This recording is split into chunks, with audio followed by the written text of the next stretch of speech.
mempersembahkan serial Sandiwara Radio Borobudur.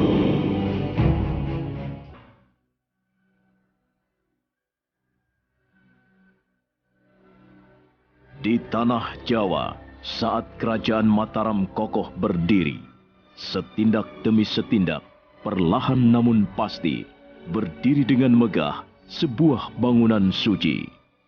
Borobudur. Diangkat dalam serial Sandiwara Radio dalam kisah Pupusnya Keangkara Murkaan. Naskah karya Edi Dosa. Ide cerita M. Satria Pinandita.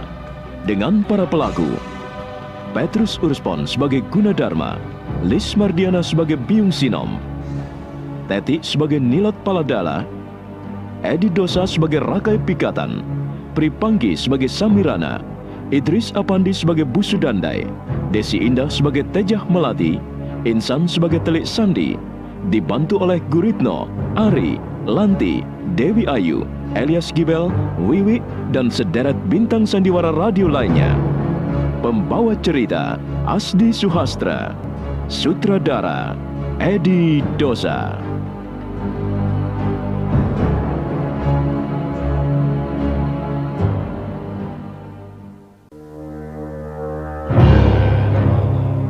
Sri Maharaja Rakai Pikatan tampak kesal karena ulah Biung Sinom yang selalu menimbulkan keributan dan gangguan pembangunan Kamulan Bumi Sampara Budura. Karena itu dia bertekad menghadapinya sendiri. Biung Sinom harus segera ditangkap dan dibinasakan.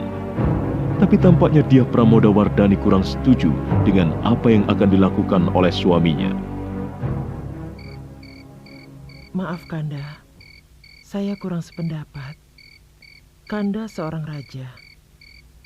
Tidak seharusnya Kanda turun secara langsung menangani persoalan Biung Sinom ini. Kanda bisa memerintahkan pada para perwira pasukan atau bahkan panglima untuk mencari dan menangkap perempuan jahat itu. Biung Sinom sakti mandraguna, Dinda. Di samping dia juga licik serta jahat. Tapi Kanda mempunyai tugas yang lebih penting. Sebagai seorang raja, Kanda harus duduk di atas tahta, memimpin sidang, dan mendengar keluhan para wakil rakyat. Iya, benar. Untuk sementara tugas itu bisa kulimpahkan padamu, Dinda Pramodawardhani.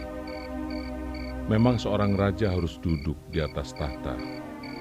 Tetapi pada saat-saat genting, saat ada persoalan yang amat mendesak, dia bisa meninggalkan istana. Bahkan dalam keadaan perang, dia bisa memimpin pasukan. Lagi pula aku mempunyai tujuan lain, Dinda. Aku ingin melihat dari dekat kehidupan Kawula Mataram. Aku ingin tahu, apakah persekutuan dua wangsa yang pernah dicanangkan almarhum Ayahanda Semaratungga masih berjalan dengan baik di tingkat bawah atau tidak. Itu pekerjaan berbahaya, Kanda. Pasti para busu tidak akan setuju. Aku akan melakukan penyamaran. Nah, Dinda Pramodawardhani harus membantu menjadi tukang sulap. Aku harus mengenakan jenggot atau kumis palsu. Kukira paling aman kalau aku menyamar menjadi seorang pengembara. Ayo Dinda, sekarang bantu aku. Iya, Kanda. Ki Umbul! Ki Umbul! Ki? Ya, Kau tidak melihat dia lewat sini? wah ini kamu ini ngomong apa toh Guna? Kau tidak melihat? Lihat siapa? Wong tidak ada siapa-siapa kok. Udiani. Hah? Siapa? Udiani. Waduh, ngomongnya sudah mulai nggak karu-karuan. Mimpi apa ngelindor? Bener Ki Umbul. Ayah. Aku melihat dengan mata kepalaku sendiri. Nggak ada. Dia berdiri di bawah pohon tak jauh dari tendaku. Semua kok jadi begini? Aku juga tidak percaya. Ini bagaimana toh? Maksudmu Udiani anak Ki Sarwapala gurumu itu ya? Iya Ki Umbul. Waduh, Guna. Dia kan sudah mati. Iya. Semula aku tidak percaya. Karena itu aku dekati dia. Dia berpaling. Lalu aku senyum, ya dia pun tersenyum. Kemudian dia lari. Hah? Aku kejar dia menghilang di sekitar tempat ini. Walah, mbok sudah toh Guna. Aku ini sudah tua, orang tua. Jangan diajak ngomong yang tidak-tidak, yang macam-macam begitu. Ada-ada saja, mana mungkin Udiani hidup lagi. Kalau begitu, siapa ya dia? Kamu mungkin hantunya itu. Ki Umbul, diajak ngomong baik-baik malah bercanda. Nah itu, Guna. Mau kemana lagi sudah, Guna? Sudah sore, sudahlah istirahat dulu. Mau kemana toh, Guna? Nah, orang kok ya aneh begitu toh ya. Kalau sudah senang, sudah cinta, masih juga berharap. Walaupun orangnya sudah mati. Dasar anak muda sekarang ini susah. Tukang mabuk cinta. Kalau kena batunya baru nanti tahu rasa. Wah,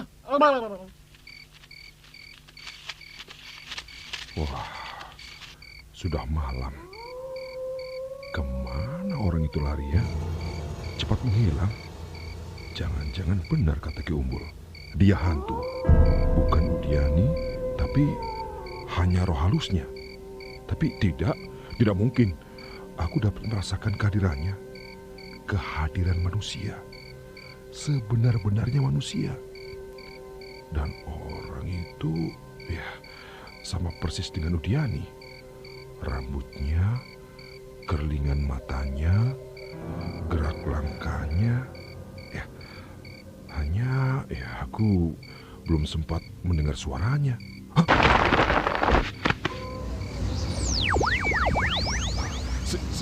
Siapa kau? Aku Gunadarma. Oh, guru. Maafkan saya karena tidak mengenali guru. Soalnya suasananya agak gelap. Saya tidak bisa melihat dengan jelas. Ya, suasana malam atau suasana hatimu yang sedang gelap. Maafkan saya, guru. Dharma, kau seorang perancang bangunan vihara yang hebat. Sesuai dengan namamu, suatu saat nanti hasil karyamu akan berguna untuk umat manusia karena dharma bakti yang kau lakukan sampai saat ini. Hanya sayang sekali, kau mudah sekali tergelincir, hatimu rapuh setiap kali berurusan dengan wanita. Aku mendengar apa yang kau katakan pada Ki Umbul. Karena itu kususul kau kemari. Maafkan saya, guru. Memang saya lemah jika menghadapi persoalan wanita. Memang wanita bukan godaan yang bisa dianggap ringan. Tapi kalau kau tidak mampu mengatasinya, maka usahamu membangun Kamulan untuk memuliakan Sang Buddha akhirnya akan sia-sia. Ibarat kau membangun istana pasir di tepi pantai. Setiap kali ombak datang, istanamu akan roboh, musnah, dan kau harus mulai lagi dari awal. Gunadarma. Iya, guru. Lupakan masa lalu. Lupakan Udiani. Anak gadis Ki Sarwapala itu sudah pergi selamanya. Jangan dikenang lagi. Jangan diharap lagi. Jangan bergaul dengan bayang-bayang. Itu sama saja menipu dirimu sendiri. Sama saja melangkah mundur. Padahal untuk merampungkan pekerjaan besarmu, dibutuhkan langkah maju dan semangat baja. Maaf, guru. Tidak bolehkah saya berhenti bareng sejenak? Tidak. Berhenti berarti mundur. Dan waktu terus berjalan. Kehidupan terus mengalir bagaikan anak sungai di musim penghujan. Kau harus berpegang teguh pada cita-citamu. Kau tidak boleh berhenti memikirkan vihara suci, tempat di mana kelak Sang Buddha akan bersemayam selama-lamanya. Tidak boleh, Gunadarma. Kau tidak boleh berhenti menggapai impian nan indah itu. Tapi Guru, saya manusia biasa. Saya punya naluri. Ya, benar. Nalurimu adalah naluri seorang perancang dan pencipta sebuah vihara suci atau candi. Itu saja. Saya punya persoalan, Guru. Saya harus menuntaskannya. Iya, baru saya bisa tenang memusatkan perhatian saya pada pembangunan Kamulan. Persoalan kecil seperti itu tidak akan ada habisnya kalau kau turuti. Dia akan terus bermunculan. Akhirnya apa? Perhatianmu akan terpisah-pisah, semangatmu akan terkikis, dan kau akan semakin jauh dari cita-citamu sendiri. Sudahlah, Gunadarma. Kembalilah pada jalan hidupmu. Tanyakan sekali lagi, untuk apa kau dilahirkan ke muka bumi, dan janji apa yang sudah pernah kau ucapkan di depan Sang Buddha. Selamat malam, anakku. Benar, apa yang dikatakan Guru Jina Rajadasa. Aku memang bersumpah di depan Sang Buddha untuk membaktikan seluruh hidupku padanya dengan membangun sebuah vihara suci, sebuah stupa yang megah dan perkasa, yang tidak lapuk oleh angin dan hujan, yang berdiri sepanjang zaman, yang akan membekas dalam sejarah peradaban manusia. Tapi godaan ini memang sangat berat. Udiani, mengapa aku tak bisa melupakan wanita yang satu ini sekalipun dia sudah pulang ke alam baka?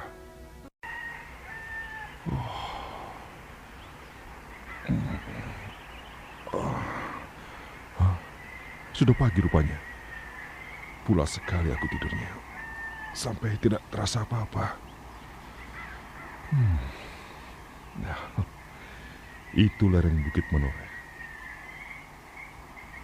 Jauh juga aku mengejar-kejar gadis itu. Nah, pasti itu suara gadis yang kemarin aku kejar-kejar. Itu dia.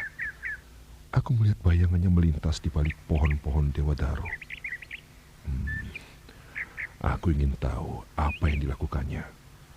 Aku ingin tahu siapa dia sebenarnya. Oh, dia sedang mencari kupu-kupu, tapi dia tidak menangkapnya. Dia hanya sedang bermain dan berlarian ke sana kemari. Oh, tidak. Aku pasti salah lihat. Pasti mataku sedang digelapkan. Tidak mungkin dia Udiani. Tapi dia benar-benar Udiani? Iya, dia Udiani. Tenang, Gunadarma. Tenangkan hatimu. Jangan terburu nafsu. Jangan berdebar-debar dulu. Nah, kena lagi. Indah sekali bulumu. Biru keemasan dan kuning seperti langit senja hari. Kasihan. Jangan takut, kau akan kulepaskan. Aku tidak suka merampas kebebasanmu, kupu-kupu manis. Kau tidak percaya? Nah, lihat, kau boleh terbang lagi. Ayo terbang, terbang ke langit biru, terbang ke sana, ke awan yang tinggi sekali. Siapa Tuan? Apa yang Tuan lakukan di sini? Namaku Gunadarma. Saya tahu, pasti Tuan orang yang paling sering dibicarakan oleh seluruh rakyat Mataram. Tuan adalah seorang perancang bangunan vihara Buddha. Tuan juga yang telah berusaha membangun Kamulan Bumi Sambara Budura. Semua yang kau katakan itu benar, Udiani. Udiani? Iya. Bukankah kau Udiani anak gadis Ki Sarwapala? Bukan. Nama saya Kencana Jingga, bukan Udiani. Tuan Gunadarma keliru. Kencana Jingga. Oh, indah juga kedengarannya nama itu. Kencana Jingga. Tapi aku mengenalmu sebagai Udiani. Siapa Udiani? Pacar atau istri Tuan? Entahlah. Aku hanya merasa dekat dengannya. Bagiku dia adalah sebuah pribadi yang memikat. Dia cantik alami. Hatinya lembut, tapi dia bukan pengecut. Dia jujur, berani, dan bebas seperti burung-burung di udara. Wajahnya mempesona bagaikan permukaan telaga sebening kaca. Kalau aku menatap wajahnya, berarti aku juga melihat dasar hatinya. Penampilannya amat sederhana, bahkan sedikit liar. Tapi dia tidak tampak miskin, bahkan kekayaannya seperti tiada habisnya. Dia juga murah senyum, ramah seperti udara yang menghidupi nafas kita. Pokoknya bagi Tuan Gunadarma dia sangat istimewa. Iya, sehingga aku tidak berani memilikinya. Loh, mengapa? Karena memilikinya juga berarti suatu saat aku akan kehilangan dia. Apa dia masih hidup? Jadi Udiani sudah pergi. Selamanya. Tuan pasti sedih dan kecewa ya? Aku hanya sering merasakan jiwaku kosong. Kehampaan yang lengang. Tapi aneh sekali. Ketika aku sudah bisa mulai biasa, sudah bisa melupakannya, tiba-tiba dia datang lagi. Dia hadir kembali dengan seluruh kecantikan yang dimilikinya. Sekarang dia berdiri di depanku. Ingat Tuan, saya bukan Udiani. Bagiku kau tetap Udiani. Saya Kencana Jingga. Udiani. Udiani, tunggu! Udiani! Udiani! Udiani! Oh, Udiani? Ada apa? Mengapa kau lari? Saya tersinggung. Tuan telah melukai hati saya. Apa salah saya? Tuan telah membuat saya kecewa. Baiklah, saya minta maaf. Tapi tolong katakan, apa salah saya? Benar Tuan tidak tahu. Keterlaluan sekali. Sebenarnya, sudah lama saya mendengar tentang diri Tuan Gunadarma. Walaupun belum pernah melihat orangnya, saya mengagumi Tuan. Saya memuja Tuan bagaikan seorang dewa. Dan barangkali Tuan memang seorang dewa yang turun ke bumi untuk membuat sebuah karya besar.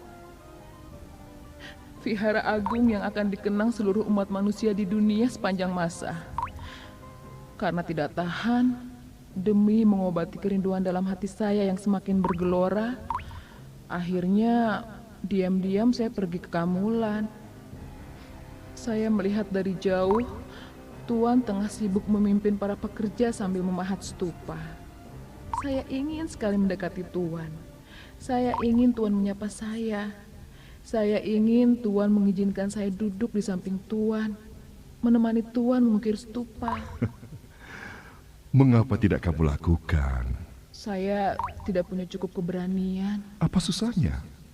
Kau tinggal mengayunkan kakimu dan berjalan menghampiri aku. Memang kelihatannya mudah, tapi sangat sulit rasanya bagi saya saat itu. Kaki saya seperti lengket di permukaan tanah, dan keberanian saya seperti musnah. Saya terlalu tinggi memandang Tuan. Mata saya silau. Saya merasa kecil, dan Tuan Gunadarma berdiri sambil menggenggam jagat raya di tangan Tuan. Saya merasa sangat hina. Sementara Tuan begitu anggun dan mulia. Akhirnya, saya melangkah pergi meninggalkan pelataran vihara. Saya merasa puas dan bahagia. Semula saya mengira setelah melihat Tuan, walaupun dari jarak yang agak jauh, kerinduan hati saya akan terobati. Tapi ternyata tidak. Bahkan setelah itu, Kerinduan saya semakin memuncak. Ibarat api semakin berkobar-kobar. Saya seperti seorang musafir yang sedang sekarat karena belum menemukan sumber air minum. Saya sedih dan kebingungan. Saya tidak tahu mengapa jadi begini. Saya benci pada diri saya sendiri. Saya ingin melupakan Tuhan, tapi saya merasa lemah sekali dan tidak berdaya. Setiap kali saya campakkan dengan geram, bayangan Tuhan selalu muncul kembali. Dan wajah Tuhan mengambang di permukaan angan-angan saya. Tuhan, apakah saya sedang jatuh cinta? Gunadarma mendengarkan dengan penuh seksama semua penuturan kencana Jingga. Perasaannya ikut hanyut dan larut dalam suasana kesedihan gadis cantik mirip Udiani yang sekarang duduk di sebelahnya dalam sebuah goa di pinggiran hutan di bawah lereng bukit menoreh yang remang-remang kena siraman cahaya matahari pagi yang disaput awan. Mereka tidak sadar ada sepasang mata mengintai di balik rimbunan daun-daun perdu. Sepasang mata milik seorang gadis yang cemburu. Nah, bagaimana kisah selanjutnya? Saudara pendengar, untuk mengetahui jawabannya, ikutilah terus serial Sandiwara Radio ini. Borobudur. Sampai jumpa.